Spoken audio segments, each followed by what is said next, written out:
préfecture de l'Isère, à la gendarmerie de Grenoble et partout en France, les drapeaux sont en berne en hommage au colonel Arnaud Beltrame, assassiné par un terroriste vendredi dans l'Aude.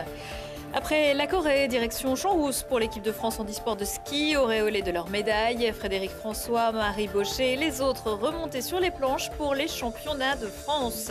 Et puis Brûleurs de Loup et Dragons s'opposent ce lundi soir pour le 3e match de la finale de Ligue Magnus. Pour l'instant, Rouen mène après avoir enflammé la glace de Pôle Sud vendredi et samedi.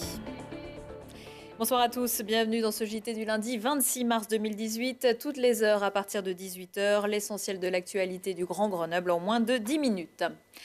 Comme un peu partout en France, le drapeau de la préfecture était en berne aujourd'hui, place de Verdun à Grenoble et dans les gendarmeries iséroises.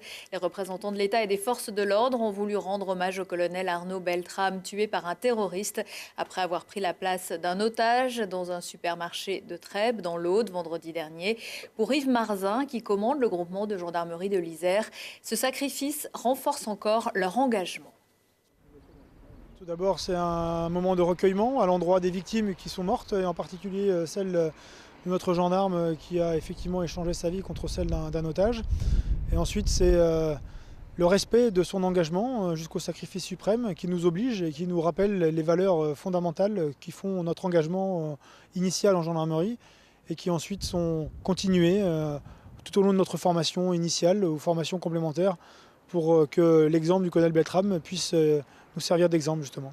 Oui, nous avons eu beaucoup de mails, beaucoup de courriers, beaucoup d'attention sur les réseaux sociaux également, en guise de soutien pour les gendarmes et en particulier pour honorer la mémoire du lieutenant-colonel Beltrame ou plus largement pour honorer également la mémoire des victimes et pour saluer l'engagement des forces de sécurité, des gendarmes et des militaires sur l'action au quotidien. Tous ceux qui s'engagent au quotidien aujourd'hui dans la sécurité des Français sont naturellement exposés à un risque au quotidien dans leur mission et à un risque plus important quand il s'agit d'actes terroristes. Ça nous rappelle effectivement que cette menace existe et ça nous oblige à poursuivre notre engagement au quotidien pour la sécurité des Français.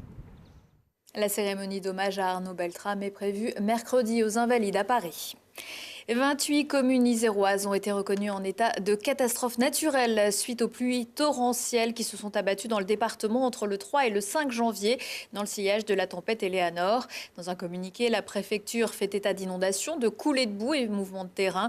Les dégâts dus aux fortes précipitations avaient été aggravés par la fonte partielle du manteau neigeux. La vallée du Grésivaudan avait été particulièrement touchée. Les personnes qui ont été victimes de ce sinistre ont, si elles ne l'avaient pas déjà fait, jusqu'au 3 avril pour se signaler auprès de leur compagnie d'assurance. La liste des communes concernées à retrouver sur le site isère.gouv.fr. Le retour des champions, Frédéric François, Marie Bochet, Arthur Bochet et les autres médaillés et compétiteurs des Jeux paralympiques de Pyeongchang. Ils étaient tous à Champ Rousse ce week-end pour les championnats de France de ski alpin et de ski nordique handisport. Grâce notamment aux JO, les athlètes ont senti un nouvel engouement du public. Mathias Arez et Lucille Day. Les conditions sont bien trop bonnes ce jour-là à Champ Rousse pour s'éloigner des pistes et applaudir en masse les compétiteurs qui tentent de glaner un titre national avant de clore la saison.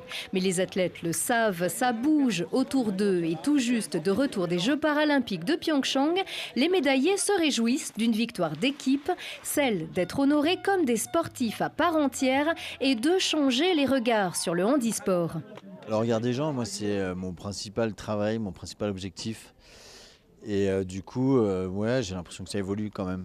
Et pas que grâce à nous, mais grâce aux médias, clairement, parce que, mine de rien, vous êtes de plus en plus présents et ça, c'est très bien pour la société, je pense. Plus de médias, plus de téléspectateurs qui découvrent aussi des athlètes qui se racontent, qui brisent leurs tabous et révèlent les valeurs qui guident leurs combats et leurs performances. Comme Simon Valverde, le fondeur isérois valide, en bronze avec le biathlète non-voyant Anthony Chalençon. J'avais un petit peu peur, on va dire, je connaissais pas, c'est un milieu qui me faisait plutôt peur, quoi. Et finalement, en commençant avec Anthony, en rentrant dans ce monde-là, c'est bête, mais tu te rends compte que c'est les mêmes personnes que nous et qu'elles ont juste des volontés plus grandes ou des forces bien plus prononcées. On montre aux personnes en situation de handicap qu'il y a des choses qui sont possibles. On montre aux personnes valides que les personnes en situation de handicap sont capables de faire de belles choses aussi. On est heureux que tout ce qu'on a vécu là-bas, toutes ces émotions, se soit transporté jusqu'en France et qu'on ait pu vous les partager. Pourvu que l'écho retentisse au-delà de la quinzaine paralympique, pourvu que l'exploit, l'audace et le sourire de Marie Baucher et de toute l'équipe de France éveillent des vocations, les bonnes volontés feront le reste pour intégrer durablement le handicap dans le paysage sportif et médiatique. La compétition est maintenant terminée. Tous les médaillés paralympiques et olympiques sont conviés par Emmanuel Macron à l'Elysée le 13 avril. Des sportifs qui seront peut-être un jour distingués aussi par le panathlon international, comme Jean-Claude Killy.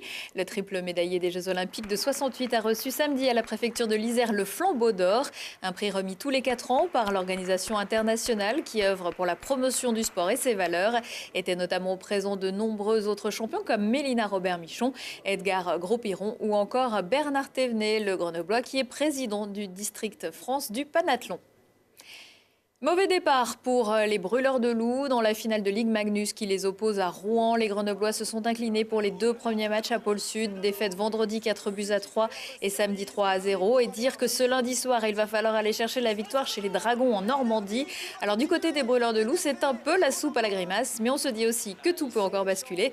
Et oui, c'est ce qui fait la beauté du sport, comme on dit chez nos confrères. Le match de ce soir, je pense qu'on n'a pas lâché, on a développé quand même de l'intensité. Après, ouais, c'est vrai qu'il y a un petit peu de manque de réalisme. Mais bon, contre Mulhouse, on a galéré, contre Bordeaux, on a galéré. Donc maintenant, à nous de continuer à travailler fort. Et puis les rebonds, les contres, tout va venir en notre faveur. On sait qu'on a l'équipe pour pouvoir remonter, pour pouvoir aller chercher des victoires justement là-bas à Rouen. On a beaucoup de talent offensivement, on sait qu'on peut les mettre, les buts, on sait qu'on peut les mettre justement contre Rouen, on l'a déjà fait pendant la saison, donc il n'y a aucun souci là-dessus. Nous, voilà, on regarde vers l'avant et on est confiant. 4e et peut-être dernier match mardi soir, toujours en Normandie. D'autres hockeyeurs grenoblois ont passé un bien meilleur week-end. Les Yetis de Grenoble ont remporté dimanche la Coupe de France de roller hockey pour la 2e année consécutive. Ils se sont imposés 6-4 face aux Hawks d'Angers. L'affiche à la Halle Carpentier à Paris était la même que l'an passé. Avant d'en arriver là, Grenoble avait battu Caen la veille en demi-finale. Du côté du championnat, il reste 2 rencontres aux Yetis pour tenter de conserver leur 4e place avec l'espoir de remporter un nouveau titre à l'issue des playoffs.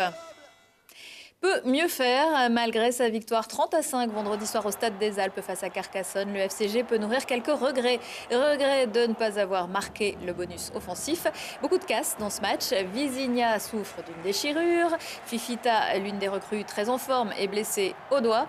Gervais Cordin ressort avec un ligament au genou arraché. KO, Duncan Cazé a dû sortir sur protocole commotion. Et puis le match a commencé évidemment par une minute de silence en hommage aux victimes de Trèbes et Carcassonne. Oui, un peu d'émotion, bien sûr, puisque ça s'est passé dans le village où j'habite et pas mal de joueurs aussi résident. Donc ça crée beaucoup de stress, beaucoup de tension. Et puis oui, il y a ça effectivement, mais bon. Voilà, après c'est un match de rugby, une fois que le coup d'envoi est donné, on n'y pense plus et les joueurs s'engagent. Grenoble est désormais 3e mais à égalité avec Mont-de-Marsan. Il ne reste plus que 2 matchs avant les playoffs. Trêve de Pâques oblige, les joueurs auront droit à une semaine de pause avant de recevoir Aurillac. Ce sera le 6 avril. À 19h15, 20h15, 23h15, si on parlait. Aujourd'hui, dans cette émission, Thibault Leduc va vous faire découvrir la nouvelle Miss Isère, faire le tour des 4 massifs grenoblois au pas de course et improviser un spectacle sur le thème du travail. Prochain rendez-vous avec l'actu dans 1 heure et en replay sur télégrenoble.net. Très belle soirée à tous.